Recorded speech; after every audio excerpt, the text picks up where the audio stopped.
আসসালামু আলাইকুম। আমি মোহাম্মদ জাভেদ ওমর, জেআর একাডেমির পক্ষ থেকে আপনাদের সবাইকে স্বাগতম। আমি আজকে আপনাদের সামনে একাদশ শ্রেণীর হিসাব বিজ্ঞান প্রথম পত্র অষ্টম অধ্যায়টি নিয়ে আলোচনা করব। অধ্যায়টির নাম হচ্ছে টেনজিবল অ্যান্ড ইনটেনজিবল অ্যাসেটস। এটাকে সবাই আসলেই অবচয়ের অধ্যায় নামেই চিনে। তাহলে এই অধ্যায়টা শিখতে গেলে আমাদের সর্বপ্রথম জানতে হবে অবচয় কাকে বলে। অবচয় হয় মূলত দীর্ঘমেয়াদী সম্পদের বা স্থায়ী সম্পদের। তো আমরা যদি বইয়ের ভাষা ছাড়া আসলে অবচয়ের সংজ্ঞাটাকে অনুধাবন করতে চাই, তাহলে আমি বলতে চাই যে কোনো স্থায়ী সম্পদের মূল্য যে কোনো কারণে হ্রাস পাওয়াটাই মূলত অবচয়। আর এটাকে বইয়ের মধ্যে আসলে মূলত লিখেছে যে দীর্ঘমেয়াদী সম্পদের মূল্যকে তার কার্যকর আয়ুষ্কালের মধ্যে যুক্তিসঙ্গত উপায়ে বন্টন করাকে অবচয় বলে।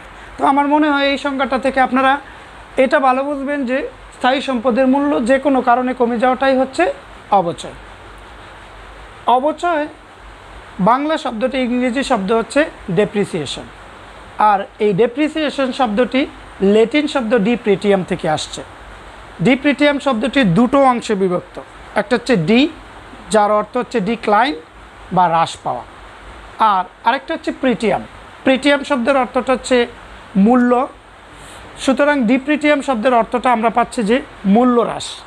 তবে এক্ষেত্রে হিসাববিদরা বলেছে যে স্থায়ী সম্পত্তির মূল্য হ্রাসকেই অবচয় বলে।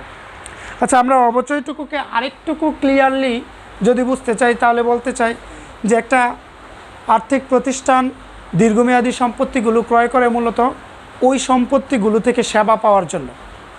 তো অনেক সময় ধরে যখন এই সম্পত্তিগুলো ব্যবহার করা হয়, একটা সময়ের পরে সেই সম্পত্তিগুলো তার সেবা দেওয়ার ক্ষমতাটা হারিয়ে ফেলে। এই যে সেবা দেওয়া বা মূল্যটা হ্রাস পেয়ে যায় আস্তে আস্তে, এটাই হচ্ছে মূলত অবচয়।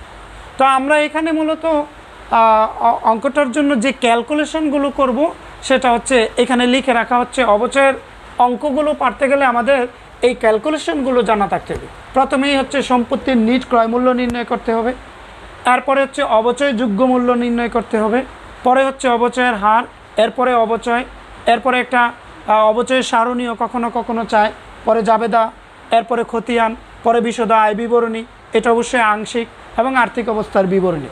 টোটাল আমাদের কাছে তারা ম্যাথ চাইলে, মানে কোনো অঙ্ক করতে বললে এই 6টার যে কোনো একটাকেই বা 6টার যে কোনো 2টা বা 3টাই করতে বলবে।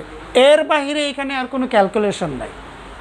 তাহলে আমরা প্রথমেই আসি সম্পত্তির নিট ক্রয় মূল্য।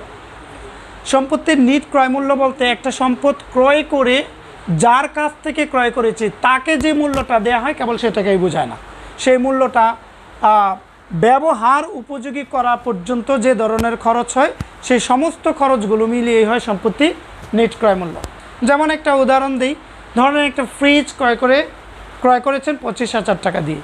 সেটা অবশ্যই বাসায় আনতে হবে অথবা কারখানাতে বা আমাদের প্রতিষ্ঠানে নিতে হবে। প্রতিষ্ঠানে নিতে গেলে যেখান থেকে ক্রয় করেছি সেখান থেকে গাড়ি দিয়ে নিতে হবে, পরিবহন খরচ হতে পারে 2,500 টাকা।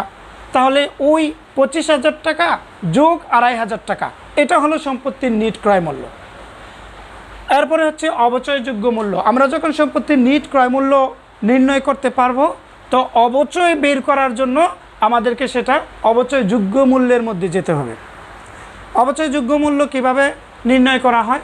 সম্পত্তির নিট ক্রয় মূল্য থেকে যদি ভগ্নাবশেষ মূল্য বাদ দেওয়া হয় তাহলেই হয় অবচয়যোগ্য মূল্য। আমরা একটু এখানে অবচয়যোগ্য মূল্যটা সূত্রটা দেখে নেই।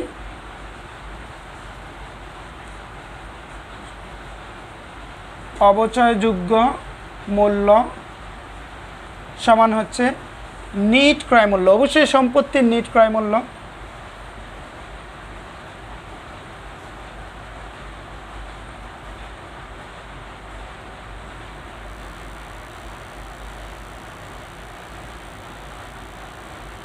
মাইনাস ভগ্নাবশেষ মূল্য।